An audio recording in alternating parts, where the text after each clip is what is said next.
Kia ora, kia ora. Welcome back to my channel. My name is Renee.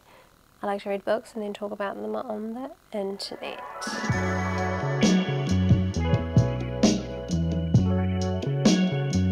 Hi, hello. It's been ages since I've sat down and recorded a video. But I really need to hurry up and film this, so I'm going to be talking about everything that I read the last couple months. I don't love combining my monthly wrap-ups, but I don't really have any choice. April is far too ages away in terms of time. So much time has passed for me to think that I can do a separate April and May video. So we're going to combine these. We're going to try and talk about these books very quickly. I've got 9. That's a lot, but yeah, I wanna try and do this snappily. Okay, April I read 6 books. I started off the month by reading Romantic Comedy by Sittenfeld. I actually listened to this on audio. I really just wanted something like easy, fun, lighthearted, not too serious. So I was like, perfect. Found it on Libby. I was like, great, let's give it a go. Have wanted to read Sittenfeld for ages. So this is my first, and yeah, was kind of excited about potentially reading something like that, because it was what I felt like I was in the mood for. Did it deliver? I guess if you want lighthearted, easy read, then yes, absolutely. I feel like it lacked a lot of depth for me, which is, I don't think, too much to ask in a romantic comedy. You can still be a romantic comedy and have depth. When Harry Met Sally is proof of that in my books. So, like the title suggests, this is a romantic comedy. But yeah, it's set in the comedy sketch world. Think SNL, which I love. And I was really excited about the prospect of a story set in that world. Our protagonist, Sally, she is a writer on this show. It has the weirdest name. It's like The Night Owls, is that what it's called? T&O? Yes, oh my god. It's really bad. Like, I couldn't believe that that's the name that she settled on. Like, bad, bad, bad. Anyway, we meet Sally in her job. She is this 30-something-year-old who has had kind of like a few serious relationships, I guess, and has found herself like in her dream job, kind of. She's been working there for years. She's not in anything serious relationships. She's kind of happy with where she's at. She's set her boundaries and she's really just focusing on her work. We're at the beginning of this week's show, and kind of learning the ins and outs of how it's going to be, how it's written, how the ideas are pitched, how it kind of comes together. And that week's, what do you call it, celebrity guest, musical guest is this, I guess, like Harry Styles-esque type character. Very handsome, very charming, obviously can sing, very good looking, successful musician guy who, you probably guessed it, becomes her love interest later on in the story. I guess the other thing to note about this book is that the character of Sally, she has this idea because she's seeing her colleagues around her, her male colleagues around her, get into relationships with hot, successful, good-looking women, when these guys are like normie, dad bod, funny, but not really on par with these women in the looks departments, I guess. So she's seeing that happen, and she does not believe that that ever happens the other way. She doesn't think that it exists in, I guess, Hollywood, where hot, successful, good-looking guys, like this week's musical act, would end up with funny, not famous, average, normie, maybe good looking but not typically like hot women, like our protagonist. She kind of has that belief, and that really holds her back throughout the novel, in believing that this guy is like into her in the way that he is. And I guess this is the whole issue that I have with this story. I did not believe that anyone is that concerned with this idea. Like, I've had a hard time understanding what she thinks women are losing out on by not being in those types of relationships, because it all just felt very shallow to me. I just felt like it was a weird thing to kind of hinge her insecurities on, and that's it really. Like, it wasn't believable, and so therefore the whole novel I kind of just spent the whole time rolling my eyes or being frustrated with this character who seemed pretty like confident, knew what she wanted, and yet somehow watching the men that surround her get into these, like, I guess shallow based relationships, because that was the other thing. She didn't really say that these characters were offering a lot more other than what their looks, and I found that it pissed me off. It just pissed me off, because I don't think that people are that shallow. I mean, some people are, but I don't think everyone is, and I don't think it's so much of a thing that you would be in a relationship with someone just because they were hot or famous. I don't know, maybe I'm just very naive, but it's obviously not my world. I did not believe it. I did not find it entertaining. It was not a good time for me. The next book I read was The Private Lives of Trees by Alejandro Zambra. I read this with my book club for March, I think, and honestly don't really have much to say about it. Wasn't all that memorable. Was about a writer who, from memory, was very lacked any kind of self-awareness, was very unbelievable as a narrator, and was just really like yucky and icky and gross as a character.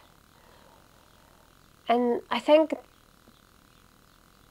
for those reasons, like, I read the book and it was very short and I could get through it, but there was nothing about that story that made me want to think about it beyond finishing it. And so I just really haven't, other than the experience that I had at the time of reading it, the book discussion that we had about it, which was mostly about his character and him being unreliable and lacking self-awareness. That was it. I don't remember, he wrote stories in the book, but I don't remember anything from that being memorable or like sticking with me. Yeah, I can't really say much more about that book. Next I read Rachel Cusk's essay collection, Coventry.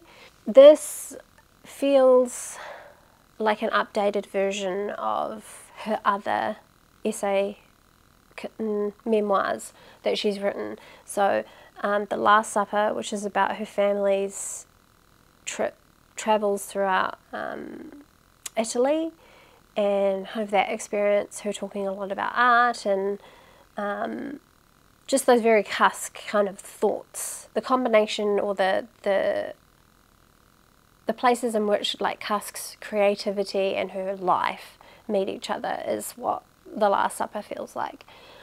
A Life's Work, which is about her becoming a mother for the first time, and Aftermath, which is about her divorce from her husband at the time. Coventry touches on each of those subjects in its own individual essays, but they feel like updated versions of those. There's small changes that have happened in her life that have given her a reason to kind of either revisit those things or talk about how those things have changed. She's a mother to teenage daughters now. She's in a new marriage, and she has different thoughts and ideas about art and the things that drive a lot of her thought or inspire her, or writers or art that she's kind of thinking about at the time. It all makes sense as like Cusk, but it doesn't feel as like cohesive and put together as those collections do, because it's doing everything, I think. It feels like a bit of a like a dash slap together of a collection that maybe she didn't have any kind of like fully new ideas to form around it. It makes a lot of sense as a Cusk thing, because I think she is someone that is like always revisiting these topics. It's the most obvious when I read Cusk that she is a writer who is driven by what is happening in her life. And I think those previous memoirs are just like better examples of that kind of creative pursuit for her than Coventry is.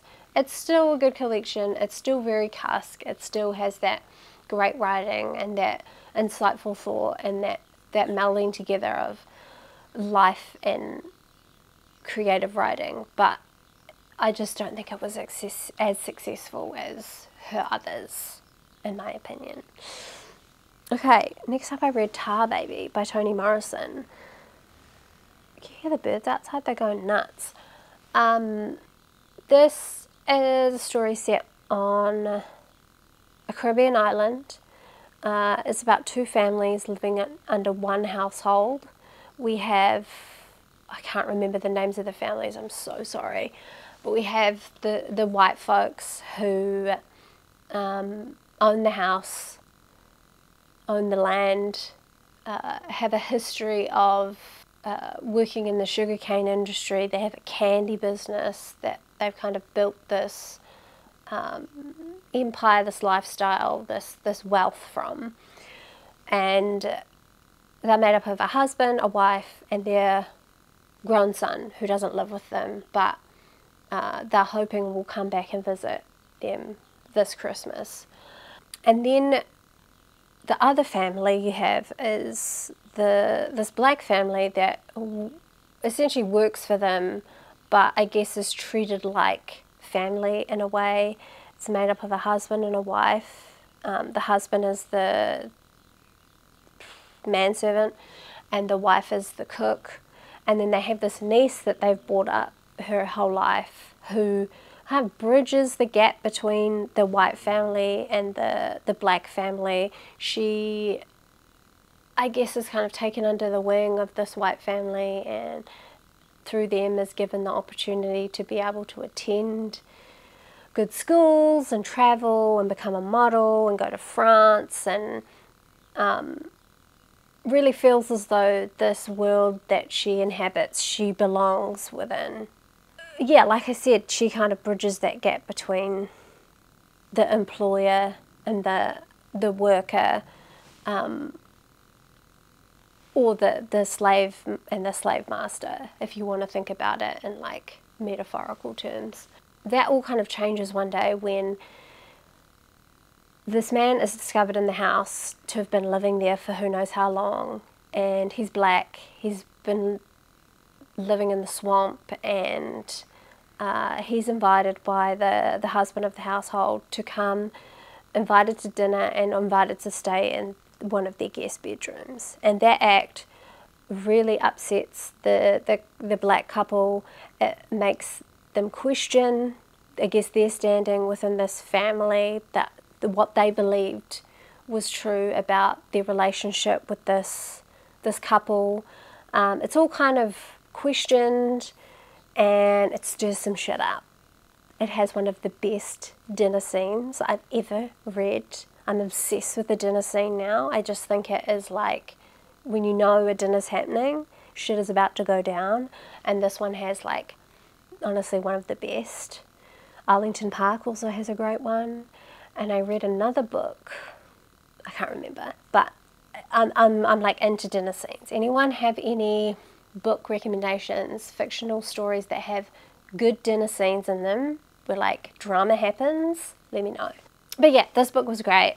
It had all the right elements of like relating back to history. Obviously it's touching on like colonialism and colonization and slavery and those dynamics, and I guess this idea that this false sense of like safety and security, and this idea that things have changed, and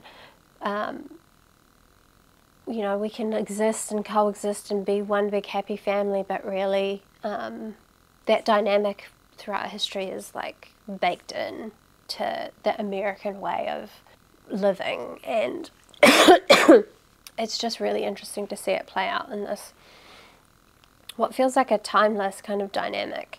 Sorry. So yeah, I really enjoyed this for the story, the themes, the drama. It was great. Okay, next I read Heartburn by Nora Ephron. I basically picked this up after being disappointed with romantic comedy. I wanted a good romantic comedy. And so who do you turn to other than the woman who wrote the best romantic comedy film, in my opinion, other than Nora Ephron? This story is about, or our protagonist in the story is named Rachel. She is a food writer, like TV host, presenter, who is writing this memoir of the time in her life where she's going through a divorce, which just so happened to coincide with her being 7 months pregnant, and finding out that her husband had been cheating on her with one of her best friends. This book is pretty much like autofiction. It is basically the exact situation that Nora Ephron found herself in when she was getting a divorce, or like separating from her husband. She was pregnant. It was their best friend. Yeah, it's so close to real life that her ex-husband tried to sue her for it, but then obviously realized that it's true. So, but yeah, it's an otherwise like heartbreaking, and I mean it is heartbreaking. It's a terrible situation to be in for anyone, but for Nora Ephron to turn this into like a comedic story that has like these like slapstick elements to it is just pure brilliance. Like, I love this book so much, and I love the way that she's treated this story. So this character Rachel is writing her memoirs basically, but it's a story also intertwined with like recipes, and I guess all the life lessons that she's learned from this situation, from her family, from her mother, and the food that kind of conjures those memories or is hinged to those moments, which I really enjoyed that format. It was yeah, it was nice to kind of have something not just be like, I'm going to tell you a story and this is how it happened. It was very anecdotal and very funny. I love that. I also loved that there is this level of insecurity within this character that is so believable. You get that history of why she feels that way. She doubts whether or not she is somewhat responsible for what's happened to her. The history of this relationship with the character, her ex-husband Sam, is explained, and she kind of knows all the stuff about him before she doubts his trustworthiness, and yet she still like knowingly steps into this marriage with him. And so in some ways, like, as questioning if she's not responsible for the situation she's found herself in, whether or not she knew this was going to happen, and whether or not she wanted it to happen as well. Just exactly what I was looking for in terms of a romantic comedy, and I think it's up there with like a favourite book that I've read this year. It just did it for me. So yeah, very happy to have read that. Okay, the last book that I read in April was The Underground Railroad by Colson Whitehead.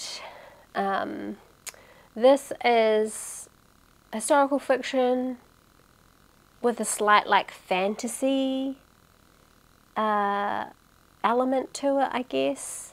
I wasn't familiar with the Underground Railroad as a thing in American history, and so when I started reading this book, my understanding was that the Underground Railroad was a true Underground Railroad. I've learned that it's not, obviously, since finishing this book. But yeah, so the Underground Railroad was a network of people in America, in the US, who would help slaves escape from slavery in the South to the North. It did not consist of an actual Underground Railroad. That was kind of the cover that they would use, the terms that they would use to describe the people and kind of their roles and responsibilities to cover things. This story is Colson Whitehead's, I guess, childhood understanding of what it was, but retold in a fictional story. So he as a kid believed that the Underground Railroad was actually an Underground Railroad. So that's kind of where this story comes from. And in it we have the protagonist Cora, who was born into slavery. She's all alone. She has no family, living family. Her grandmother died on the plantation, and her mother has escaped from slavery and has kind of left her. So she's very much an outcast, an outlier amongst this, on this plantation. People, I guess, look at her as this kind of unwanted, part of this unwanted group of women, and she's kind of just content to kind of stake her claim as much as she can on this plantation and not be bothered, until one day another slave named Caesar comes to her and says, I want to escape on the Underground Railroad, and I want you to come with me because your mother escaped and I think you'd be good luck. So she agrees, and this is their story of them escaping on the Underground Railroad and the massive, horrific, intense journey that they go on in order to get out.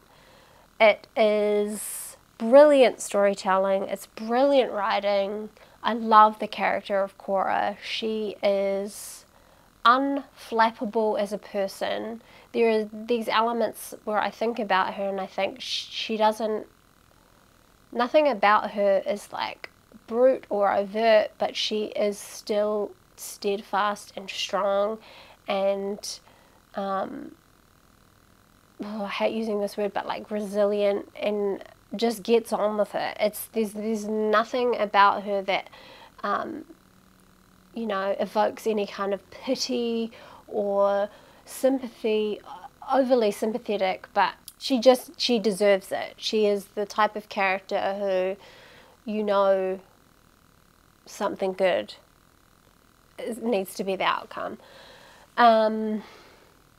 Yeah, I really don't have anything else to say about this book other than it was very, very well written, entertaining, brilliant. I love Colson Whitehead. I love his writing. And I was not disappointed by this. Obviously, he won the Nobel Prize for it, and it's a great, great, great story. Great book. Okay, finally we've arrived in May. I read, first up, They Can't Kill Us Until They Kill Us by Hanif Abdurraqib. I listened to this on audio. I also spoke about this in a vlog that I did, my last vlog. And so I'm not going to talk about too much, but this is a set of personal essays about Hanif's kind of love for music and the moments in his life that like musical events or musical acts are kind of hinged to, and how they're kind of attached to moments of like grief and really dark times for him. It's a very personal collection that I at times found quite hard to sit alongside, just because of the type of, I wouldn't even say reader. I'm down to get vulnerable with people when they're writing, but there was something about these essays that I couldn't quite, it just felt a little too close for me. And the only way I can describe it is that, like, I don't know you that way. Obviously a brilliant writer, he's a poet.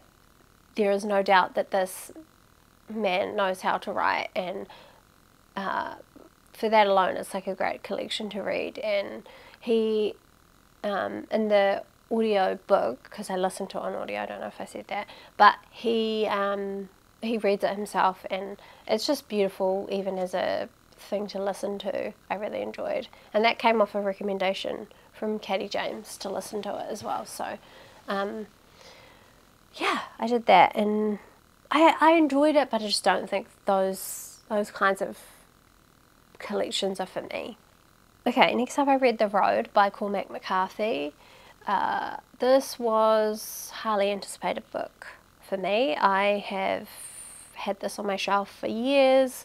It's been one of those books that I've heard so many people rave about, and it's up there for a lot of people as like one of their favourite books of all time. So I was expecting great things, and I think it was good.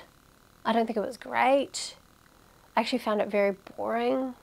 I do have this way of like entering into what I think about a book before talking about it, but essentially it's this post-apocalyptic novel about a father and a son.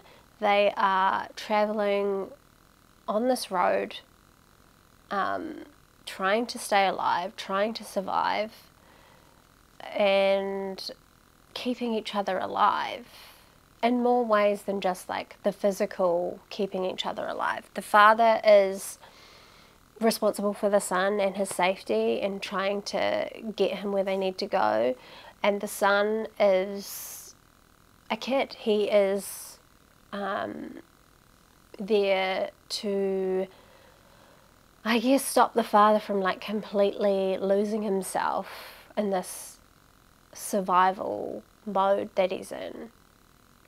At times the son offers moments of like humanity and care to people that the father's just quite happy to like let die. So really they're existing to kind of keep each other alive, and like, humanity sense and like the physical sense. I get all of that. Like, I understand that it's like a beautiful story about the love this father has for the son and vice versa, but I just found it so boring. Like, these stories where people are surviving and you're being given details about like everything they do in the day-to-day, I just find really monotonous. And I know it serves a purpose, I know it's there for a reason, but I just don't think it's very entertaining to read. And I think it can be done in a more captivating, interesting way. You can still convey that idea that like they're trying to survive, this is their everyday, it's much the same. But like, I'm sure there are stories out there that are similar to this that don't get so bogged down in like repetition. Yeah, that was like my biggest kind of gripe with it, and I think it's a massive part of the story, and I think that that's my biggest issue that I had with it. So yeah. Okay, final thoughts. Final book I read in May was Carla by Colin Walsh. This is an Irish crime thriller, a little bit different to what I would typically pick up. The story is set in a small Irish seaside town called Kinloch, and is centered around this group of friends as teenagers, them growing up together, their kind of the way that they all became friends.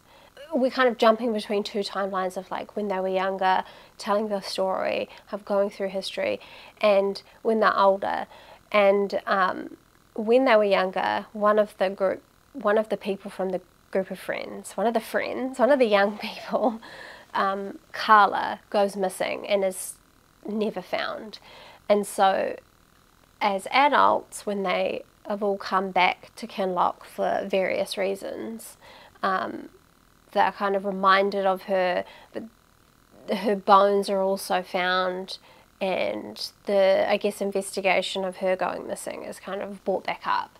And we see each of these different characters individually in chapters, and we get their inner thoughts and I guess how they've dealt with their friend's disappearance or how they haven't, the grief, the versions of grief that they've gone through.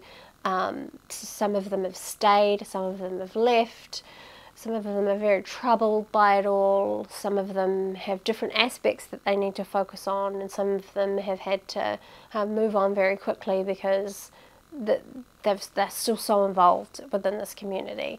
Kind of throughout the story, you learn that there's much kind of deeper, sinister thing at hand, that you know, there's lots of secrets and things are being run by like corrupt groups, and it's this very intense, kind of thrilling, full-on story that, like I said, I don't typically read those, but this was so gripping. Like, I stayed up way past my bedtime on several occasions reading this book, and it scared me. It was full on. It's definitely not like a light-hearted story to just pick up, but it was really good. I really enjoyed just having a book to be like gripped to, and you know, can't put it down. It had great writing, it had great storytelling, the characters were all very individual and distinct enough that I had ones that I absolutely loved and ones that I absolutely hated, but felt very real and raw and kind of honest. Just like my love for Irish writers just keeps growing every time I discover someone new. And yeah, this book was just really great. I really, really enjoyed it, and it was, I don't know, I just really enjoyed that feeling of I can't put this down, because that's what we all love about reading, right? Yeah, so it was a great way to end the month, the reading month, and this reading wrap up on a very big high, I think. Cool. That's me. Done. I will leave you there. Thanks for watching. Let me know if you have any thoughts about these books, if you have anything to add, if you have any other recommendations based on what I've said. Yeah, I really appreciate it. Okay, bye. Bye.